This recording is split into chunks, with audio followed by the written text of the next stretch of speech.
ತಾವೊಂದು ಹೋಲಿಕೆಯನ್ನು ಕೊಡ್ತಾಯಿದ್ರಿ, ಏನೂ ಮಾಡದೇ ಇರುವವರು ಮತ್ತು 55 ವರ್ಷಗಳ ಸೇವೆ ಮಾಡಿರುವಂಥವ್ರು ಅಂತ. ನನಗೆ ಒಂದೊಂದು ಸಲ ಅನ್ಸೋದು ಏನೋ ಡೀಪ್ ಸೈಕಾಲಜಿಕಲ್ ಇಶ್ಯೂ ಇರಬೇಕು ಅಂತ. ಅವ್ರನ್ನ ಬಿಟ್ಬಿಡಿ, ಈಗ ಒಂದು ಹೋರಾಟದಲ್ಲಿರುವಂಥ ಒಂದು 2-3 ಜನರಿಗೆ ಏನೋ ವೈಯಕ್ತಿಕವಾದ ಲಾಭಗಳಿದ್ದಾವೆ, ಅವ್ರು ಏನೇನು ನೋಡ್ಕೊಂಡಿದ್ದಾರೆ, ಮಾಡ್ಕೊಂಡಿದ್ದಾರೆ.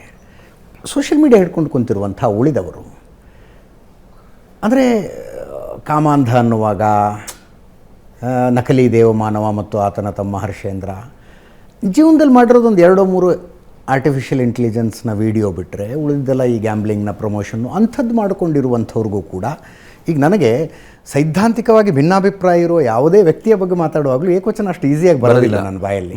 ನಾ ಆಪರೇಷನ್ ಸಿಂಧೂರದ ಟೈಮ್ನಲ್ಲಿ ಪಾಕಿಸ್ತಾನದ ಜನರಲ್ ಆಸಿಮ್ ಮುನೀರ್ಗೆ ಏಕವಚನ ಬಳಸಬೇಕು ಬಹುವಚನ ಬಳಸಬೇಕು ಅಂತ ನನ್ನಲ್ಲಿ ಒಂದಷ್ಟು ಗೊಂದಲ ಇತ್ತು.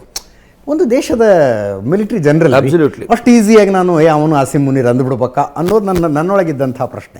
ಇಷ್ಟೆಲ್ಲ ನಾವು ಯೋಚನೆ ಮಾಡ್ತಿರುವಾಗ ಇನ್ನೊಬ್ಬ ಕೂತ್ಕೊಂಡು ಅಷ್ಟು ಸುಲಭವಾಗಿ ಆ ಶಬ್ದ ಟೈಪ್ ಮಾಡಿಬಿಡ್ತಾನೆ, ಅಷ್ಟು ಸುಲಭವಾಗಿ ಕ್ಯಾಮ್ರಾದ ಎದುರಿಗೆ ಆ ಶಬ್ದ ಬಂದುಬಿಡುತ್ತೆ ಅಂದರೆ ಈಸ್ ಇಟ್ ಸಮಥಿಂಗ್ ಸೈಕಾಲಜಿಕಲ್ ಇಶ್ಯೂನ? ಅದು ಒಂದೇನಂತಂದರೆ ನಿಮ್ಮ ಹಿಂದೆ ಇರುವಂಥ ಅಜೆಂಡಾ ಪ್ರಾಪಗೆಂಡಾ ತುಂಬ ದೊಡ್ಡದಾಗಿದ್ದರೆ ಅದಕ್ಕೆ ತಕ್ಕಂತೆ ಹೇಗೆ ಅಟ್ಯಾಕ್ ಮಾಡಬೇಕು ಅಂತ ನಿಮ್ಗೆ ಗೊತ್ತಿರುತ್ತೆ ಅಂತ ನಾನು ಸುಮ್ಮನೆ ಹೇಳ್ತೀನಿ ನಿಮಗೆ. ಇವರು ಮೊದಲು ಏನು ಮಾಡಿದರು, ಸೌಜನ್ಯ ಹತ್ಯೆಯನ್ನು ತೆಗೆದುಕೊಂಡ್ರು. ಸೌಜನ್ಯ ಹತ್ಯೆಗೆ ಪೂರಕವಾಗಿ ನಿಶ್ಚಲ್ ಜೈನನ್ನು ತಗೊಂಡು ಬಂದರು, ಒಂದು ಫ್ಯಾಮಿಲಿಯ ಒಂದು ಕುಡಿಯನ್ನು ಎಳತ್ತರೋಣ ಅಂತ.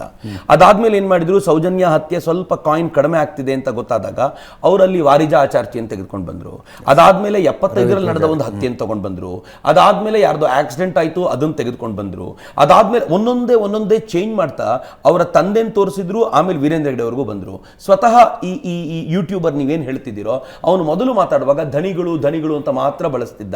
ಈ ಧನಿಗಳು ಬಹಳ ಡೇಂಜರು, ಈ ಗೌಡರು ಅವ್ರು ಏನು ಬೇಕಿದ್ರು ಮಾಡಬಲ್ಲರು, ನನ್ನ ವಿಡಿಯೋ ಡಿಲೀಟ್ ಮಾಡಿಸಬಲ್ಲರು ಅಂತ ಎಲ್ಲೂ ಹೆಸರು ಬಳಸಲಿಲ್ಲ.